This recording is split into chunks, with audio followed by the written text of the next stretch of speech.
साथियों, जब इतिहास छलका रहा हो तब दो बातें बड़ी स्वाभाविक है।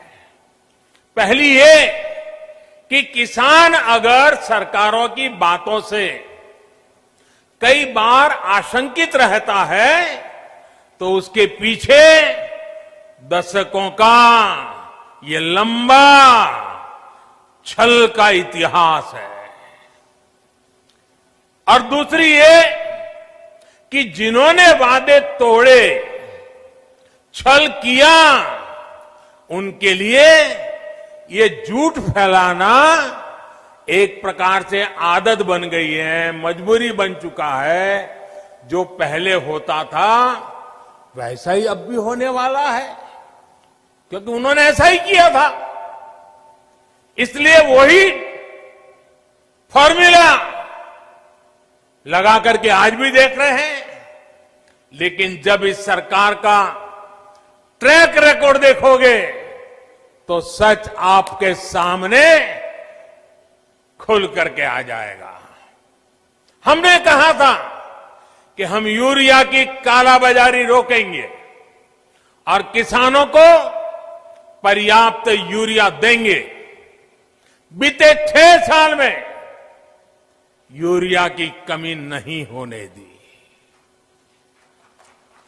पहले तो यूरिया ब्लैक में लेना पड़ता है। यूरिया के लिए रात रात लाइन में ला करके रात को बाहर ठंड में सोना पड़ता था और कई बार यूरिया लेने वाले किसानों पर लाठीचार्ज की घटनाएं होती थी। आज ये सब बंद हो गया। यहां तक कि कोरोना लॉकडाउन तक, उसमें भी जब लगभग हर गतिविधि बंद थी, तब भी हमने यूरिया पहुंचाने में दिक्कत नहीं आने दी गई।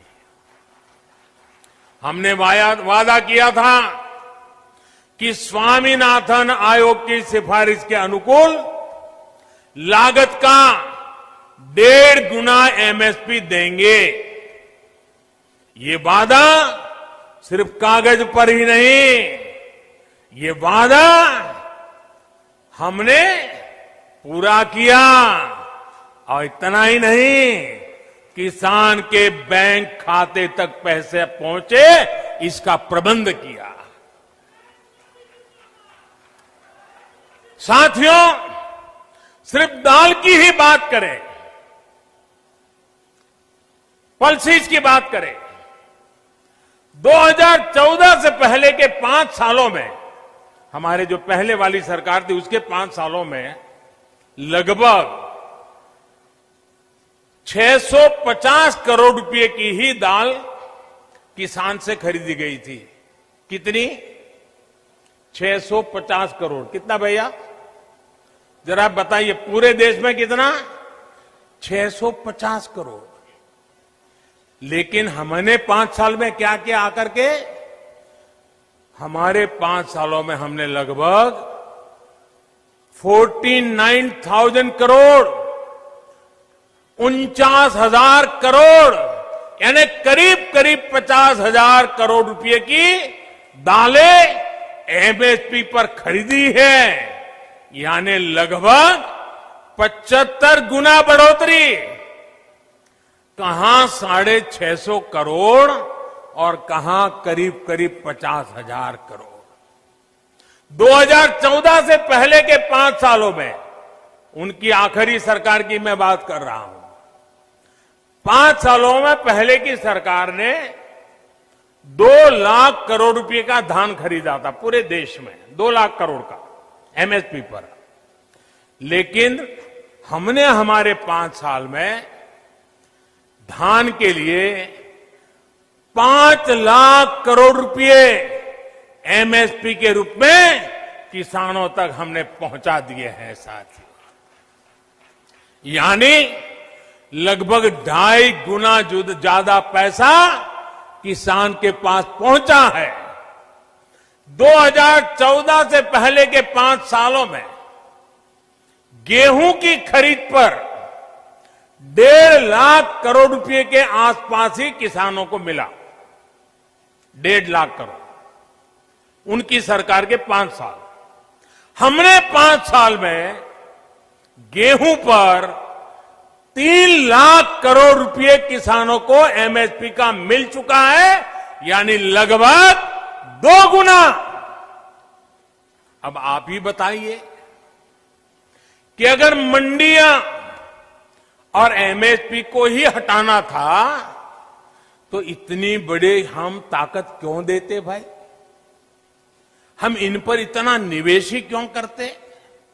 हमारी सरकार तो मंडियों को और आधुनिक बनाने के लिए, मजबूत बनाने के लिए करोड़ों रुपए खर्च कर रही है।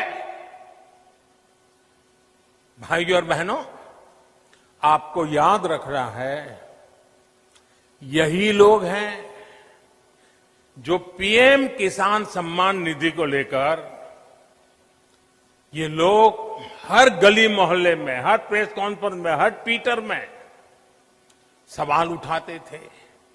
यही लोग अफवाह फैलाते थे, ये मोदी है, ये चुनाव है ना, इसलिए ये किसान सम्मान निधि लेके आया है, ये 2000 रुपया एक बार दे देगा, दोबारा कभी नहीं देगा। दूसरा झूठ चलाया कि ये 2000 अभी दे रहा है, लेकिन चुनाव पूरा हो गया या तब ब्याज समेत वापस ले लेगा।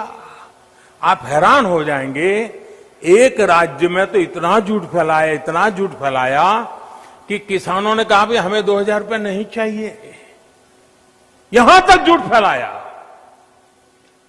कुछ राज्य ऐसे भी हैं, एक राज्य जो किसान के नाम से बातें कर रहे हैं, उन्होंने तो प्रधानमंत्री किसान सम्मान निधि योजना को अपने राज्य में लागू ही नहीं होने दिया, क्योंकि अगर ये पैसा किसानों के पास पहुंच गया और कहीं मोदी का जय जयकार हो गया तो फिर तो हमारी राजनीति खत्म हो जाएगी। किसानों के जेब में पैसा नहीं जाने दिया। मैं उन राज्य के किसानों से कहना चाहता हूं, आने वाले समय में जब भी हमारी सरकार बनेगी, ये पैसा भी मैं वहां के किसानों को दे के रहूंगा।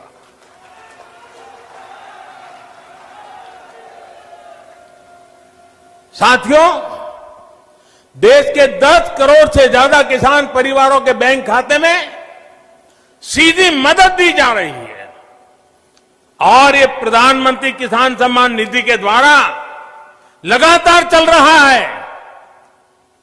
साल में 3 बार देते हैं और अब तक 1 लाख करोड़ रुपया सीधा किसानों के बैंक खाते में पहुंच चुका है।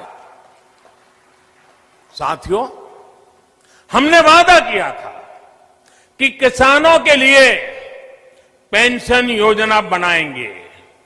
आज पीएम किसान मानधन योजना लागू है और बहुत कम समय में ही 21 लाख किसान परिवार इसमें जुड़ भी चुके हैं। भाइयों और बहनों, वादों को जमीन पर उतारने के इसी ट्रैक रिकॉर्ड के बल पर किसानों के हित में नए कृषि सुधार कानून लाए गए हैं। किसानों को न्याय दिलाने में ये कितने काम आ रहे हैं, ये आए दिन हम जरूर देखेंगे, अनुभव करेंगे और मुझे विश्वास है मीडिया में भी इसकी सकारात्मक चर्चाएं होगी और हमें देखने भी मिलेगा, पढ़ने को भी मिलेगा। मुझे एहसास है कि दशकों का छलावा किसानों को आशंकित करता है। किसानों का दोष नहीं है, लेकिन मैं देशवासियों को कहना चाहता हूं, मैं मेरे किसान भाई बहनों को कहना चाहता हूं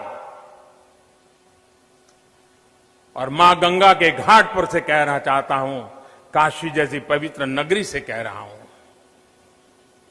अब छल से नहीं, गंगा जल जैसी पवित्र नीयत के साथ काम किया जा रहा है।